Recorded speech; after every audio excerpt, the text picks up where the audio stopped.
Assalamualaikum warahmatullahi wabarakatuh.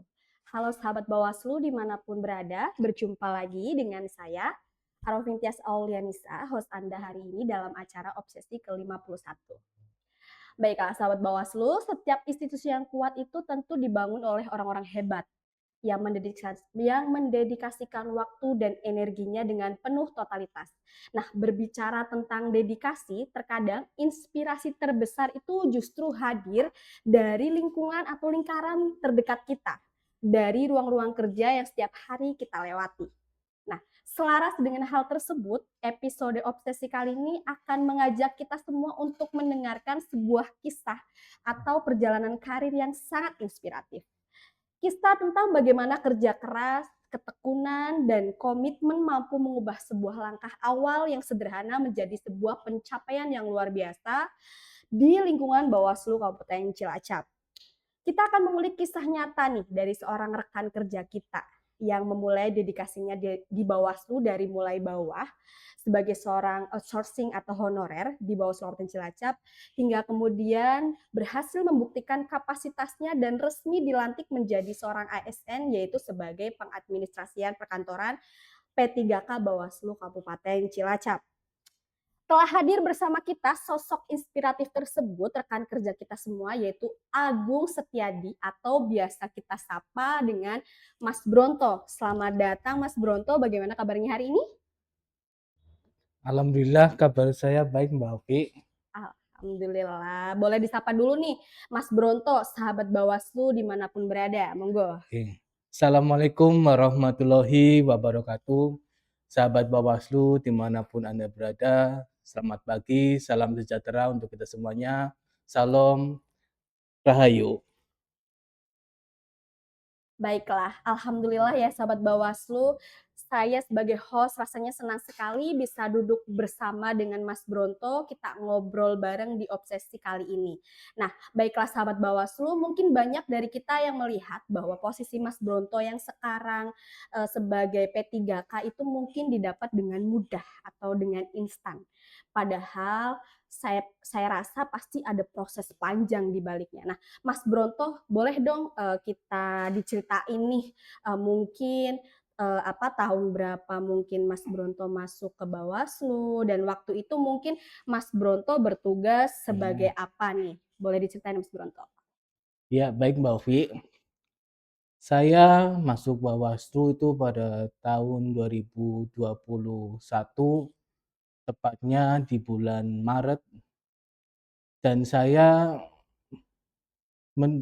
mendapatkan posisi di Bawaslu yaitu sebagai staf yaitu di Pramusaji pada waktu itu Mbak Ovi. Pada waktu itu. Iya, dan sekarang alhamdulillah saya sudah melangkah melangkah satu langkah ke depan Lebih. yaitu menjadi seorang ASN. Alhamdulillah Mbak Ovi. Iya. Alhamdulillah Mas Bronto, berarti tahun 2021 itu sudah 5 tahun yang lalu ya Mas Bronto ya? Ya, baik.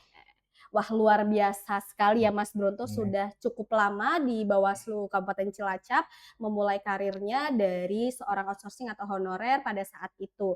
Nah, dengan latar belakangnya Mas Bronto nih sebagai outsourcing atau honorer pada saat itu, kemudian menghadapi lingkungan kerja Bawaslu, berarti kan Mas Bronto juga pernah menghadapi apa ya namanya tahapan pemilu ya Mas ya, Bronto. Nah, pasti saat itu dengan kondisi tahapan pemilu yang ada, dengan dinamika yang cukup kencang, cukup cepat, lalu boleh diceritakan Mas Bronto tantangan-tantangan saat itu mungkin sebagai dengan posisi Mas Bronto saat itu dengan kondisi tahapan pemilu saat itu. Boleh diceritain Mas Bronto?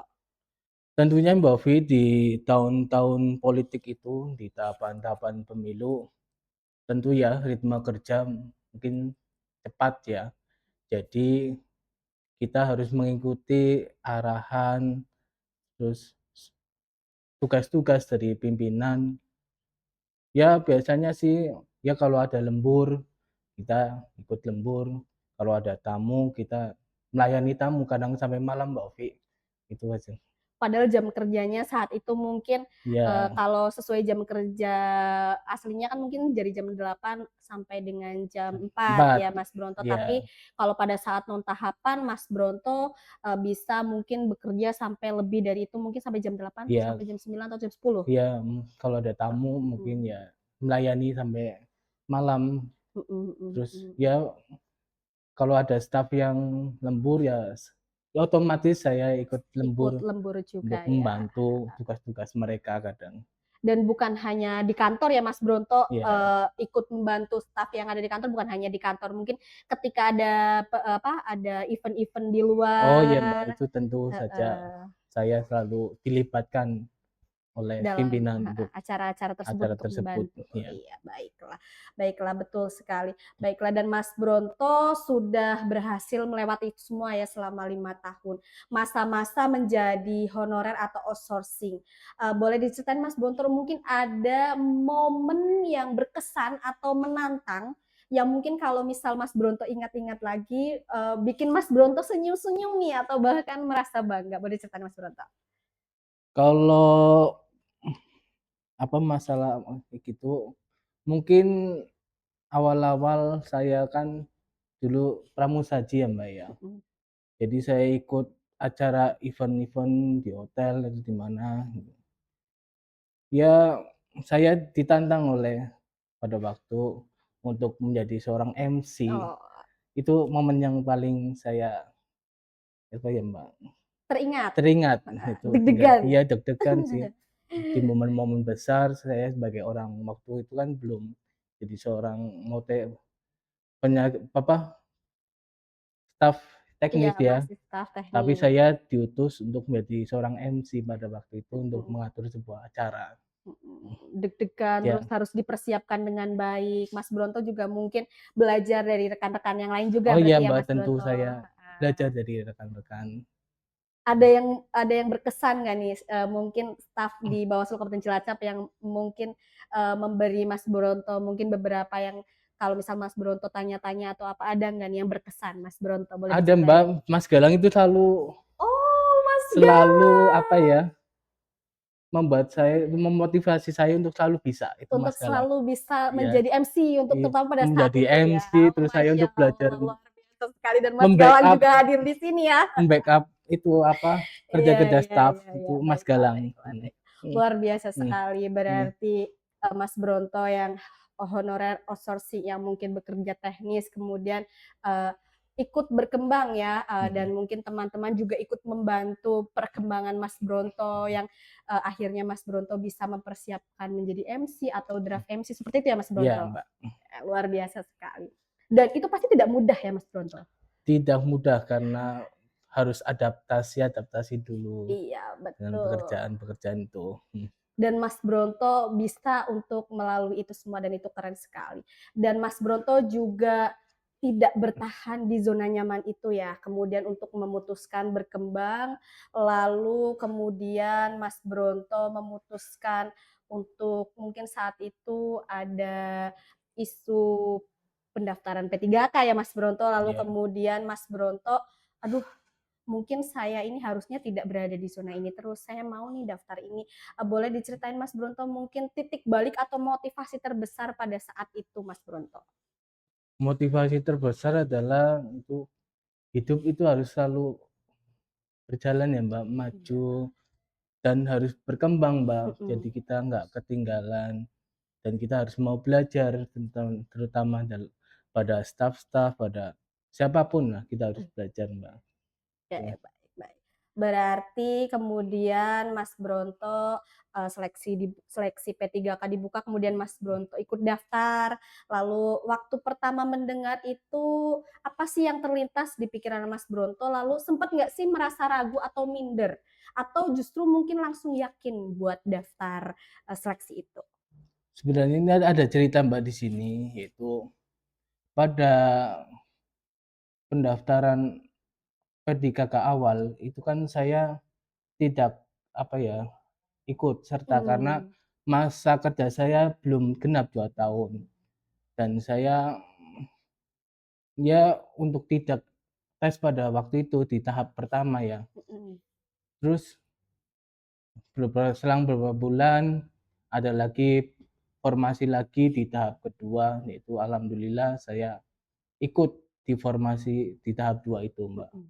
Alhamdulillah sampai sekarang di administrasi perkantoran. Berarti sempat daftar 2 kali atau yang pertama nggak ikut? Pertama memang nggak ikut Oh. karena masa kerja saya Oh, oke, sesuai dengan masa iya kerja ya, heeh, iya. lalu kemudian yang kedua ada kesempatan nih, Kesempatan dan masa kerja saya sudah memenuhi pada waktu itu. udah sesuai dengan persyaratan Iya ya. Oke, baiklah, mungkin ada beberapa dari sahabat Bawaslu yang penasaran nih, eee, kalau misalkan Bawaslu ini kan sibuk ya Mas Bronto, jadi, iya. ritmenya cepat, lalu di tengah-tengah itu sendiri ketika Mas Bronto mendaftar di seleksi P3K, lalu di tengah pekerjaan-pekerjaan yang begitu menumpuk, boleh diceritain nggak sih, bagaimana mungkin Mas Bronto cara membagi waktu atau cara menyelesaikan itu semua? Ya pada waktu itu saya kan punya teman lagi ya, Pramupakti ya. Jadi saya selalu komunikasi baik.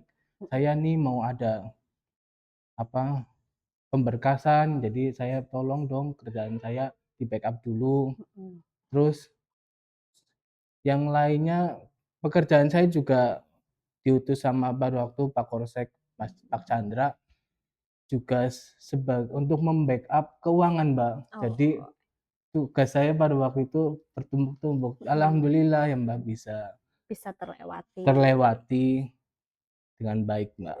Iya, alhamdulillah dan setelah seleksi P3K itu selesai, kemudian tiba di saat pengumuman, yaitu ternyata Mas Bronto lulus sebagai P3K. Gimana sih Mas rasanya dan mungkin siapa orang pertama yang Mas Bronto kabari dan mungkin apa, dipeluk atau seperti apa, boleh diceritain dong Mas Bronto? Kayaknya sampai dipeluk-peluk nggak ada loh, Mbak. Oh iya, baik baik baik Gini baik aja, baik. karena apa, Mbak, saya, apa ya, mengutip dari Laki-Laki Pada Hati nih, Mbak. Gimana Laki-laki tuh? itu tidak dirayakan, Mbak, tapi Heeh, kita harus hidup bersyukur. bersyukur. Karena laki-laki itu memegang tanggung jawab yang besar ya, Mbak. Mhm. Jadi bersyukur saja dalam hidup ini, Mbak, saya.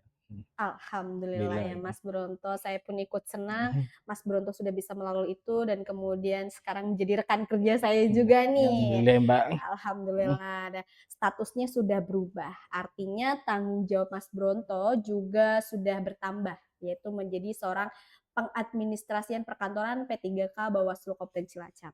ya. Mas Bronto mungkin bagi sebagian orang awam, urusan administrasi perkantoran itu cuma dianggap sebagai tumpukan kertas administrasi.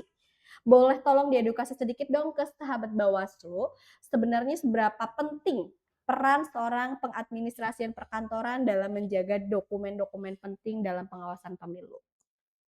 Sangat penting, Mbak, menjadi arsiparis ya, Mbak, pada waktu itu.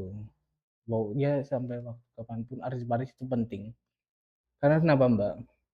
Ketika ada dokumen dibutuhkan dan kita harus siap, apa, Selalu ada. selalu ada dokumen itu dan harus kita tahu di mana letak dokumen-dokumen itu, itu, Mmm, Mbak.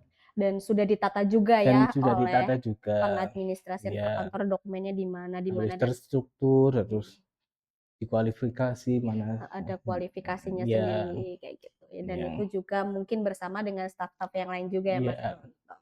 Begitu, luar biasa sekali.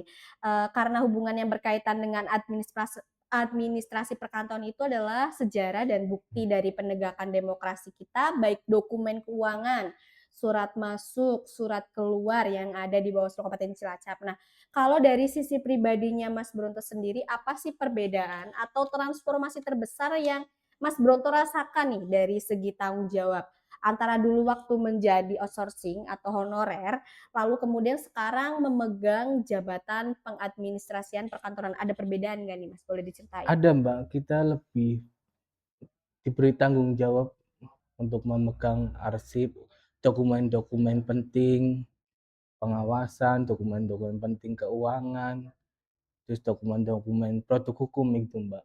Jadi Mhm. kita harus selalu, apa ya, mengarsipkan itu yang benar dan selalu fokus, itu aja, Mbak. Surat masuk sama surat keluar juga cepet ya Mas, itu harus Ya harus segera cepat diinformasikan ya Mas? diinformasikan, ya kita harus tahu surat masuk itu Mhm. untuk harus ditindaklanjuti ke Mhm. siapa itu harus kita tahu, Oke. Mbak, hingga kerja-kerja Bawaslu itu dapat berjalan dengan baik. Iya, kalau itu luput ya Mas Bronto, ada Iya, surat masuk nih dari mmm, KPU atau dari mana, kalau mhm. itu luput, fatal ya Mas Bronto Sangat fatal, akibatnya. Mbak. Heeh, Jadi sangat fatal. kita menanggung beban sekali di situ Iya, karena apalagi rasa salah biasanya karena tidak bisa bekerja nanti. iya, Iya. apalagi surat surat masuk kan pasti banyak ya Mas Iya, Bronto, banyak banget. bukan hanya dari KPU, mungkin dari lembaga-lembaga Iya. penting yang lainnya dan itulah pentingnya sahabat Bawaslu pengadministrasian perkantoran. Baiklah, menarik sekali ya Mas Bronto, bahwa dokumen administrasi itu bukan hanya sekedar dokumen pasif, tapi kita coba tarik lagi ke garis besarnya, ke fungsi utama kita yaitu pengawasan pemilu. Kita tuh tahu kalau setiap tahapan itu pasti menghasilkan ribuan berkas. Nah, menurut Mas Bronto nih, seberapa fatal dampaknya kalau misalkan administrasi perkantoran di Bawaslu ini tidak dikelola dengan standar yang baik? Kalau tidak dilakukan pengarsipan dengan baik, ya yang jelas banyak arsip yang tercecer, Mbak, Mhm, dan kemungkinan dan hilang ya, Mas? menimbulkan masalah di suatu hari nanti ketika kita diminta untuk menyajikan data, kita tidak bisa, apa, menyajikan itu sangat fatal sekali, Mbak. Pengalaman saya waktu ada monitoring Irwil itu, Mbak, kan Mmm, saya juga membackup keuangan ya, arsip-arsip keuangan. Ketika dimintai data, terus kita bingung data itu di mana, itu sangat fatal sekali, Mbak. mhm Itu mhm jadi catatan nantinya. mhm, Jadi audit ya, Mas? ya ketika itu Mhm ada audit mhm dari Irwil ya, mhm mhm terus kita kita harus tahu sih sebenarnya letak arsip di mana, mhm terus surat itu di mana, mhm. terus SPJ itu di mana, kita SPJ, iya, surat heeh. pertanggungjawaban itu di mana, kita harus tahu, Mbak, supaya ketika nanti ada pemeriksaan atau audit, kita sudah bisa membuktikan bahwa surat itu ada, lengkap, ya, Itu dia sahabat mhm. Bawaslu, pentingnya administrasi perkantoran. Nah, baiklah Mas Bronto, mungkin kita boleh diceritakan juga terkait tantangan ke depan nih, ditambah dengan era digitalisasi. Bawaslu kan juga terus mendorong pemanfaatan teknologi. Bagaimana sih Mas Bronto melihat transformasi pengadministrasian perkantoran di Bawaslu Kabupaten Cilacap saat ini? Apakah sudah mulai bergerak ke arah administrasi digital atau gimana ini Mas Bronto? Sudah, Mbak, sejak tahun 2024, itu kan kita punya aplikasi namanya Srikandi ya, Mhm. itu pengarsipan digital ya. Itu sangat mudah sekali untuk kita mencari arsip-arsip, untuk mencari surat-surat. Jadi ketika kita mau cari surat di tahun berapa atau di bulan apa, itu Makin ketemu, mudah. lebih mudah Mhm. kita ketemu, terus lebih mudah mengaksesnya ya, Mbak. Oke, baiklah. Eee, luar biasa sekali ya sahabat Bawaslu, kita sudah mendengar penjelasan dari Mas Bronto. Kita jadi tahu nih, peran pentingnya pengadministrasian perkantoran di Bawaslu Kabupaten Cilacap. Itu merupakan salah satu tulang punggung tegaknya keadilan pemilu. Nah, dari Mas Bronto yang dulunya outsourcing atau honorer, lalu kemudian sekarang memikul tanggung jawab yang luar biasa. Nah, tidak terasa nih Mas Bronto, kita sudah ada di penghujung obrolan. Terakhir nih Mas Bronto, mungkin boleh diceritakan pesan, tips atau kalimat motivasi apa yang bisa kamu sampaikan buat teman-teman non ASN, tenaga honorer, atau siapapun di luar sana yang mungkin saat ini sedang berjuang dari bawah untuk meraih mimpi mereka. Silahkan Mas Broto. Hidup itu harus terus berjalan, Mbak. Mhm, Terus kita harus selalu bersyukur dan kita harus menjadi manusia-manusia yang berkualitas. Jadi kita harus punya potensi diri mhm, ketika kita dimintai suatu pekerjaan kita harus bisa, harus melalui ketika ada tantangan-tantangan, kita harus berani mengambil tantangan dan kita harus siap dengan resikonya, Mbak, gitu. Oke, siap. Luar biasa sekali ya ini dari, Mas Bronto ya, sahabat Bawaslu. Yang jelas kerja keras itu tidak mengkhianati hasil, dan setiap proses yang dijalani dengan ikhlas pasti akan menemui titik indahnya. Terima kasih Mas Ya, Bronto sama-sama, sudah Mbak. ngobrol hari ini di Obsesi ke-51, sudah hadir dan membagikan kisah luar Sama-sama, Mbak. biasa Iya, inspirasinya di Obsesi hari ini. Sukses terus ya Mas Bronto buat terima kasih. tugas-tugasnya di administrasi perkantoran Bawaslu Kabupaten Cilacap. Baiklah sahabat Bawaslu, itulah obrolan inspiratif kita hari ini. Semoga kisah dari rekan kita tidak hanya menjadi pemantik semangat bagi kita semua, tapi agar kita terus belajar, bertumbuh dan memberikan yang terbaik dimanapun kita mengabdi. Saya Arofing Tias Aulianista, pamit undur diri. Terima kasih atas kebersamaannya. Sampai jumpa di episode obsesi berikutnya. Wassalamualaikum warahmatullahi wabarakatuh. Boleh salam ini dulu? Oh iya, Bersama, bersama bersama rakyat rakyat, kita awasi awasi pemilu, pemilu, bersama bersama Bawaslu Bawaslu tegakkan tegakkan keadilan keadilan pemilu. pemilu.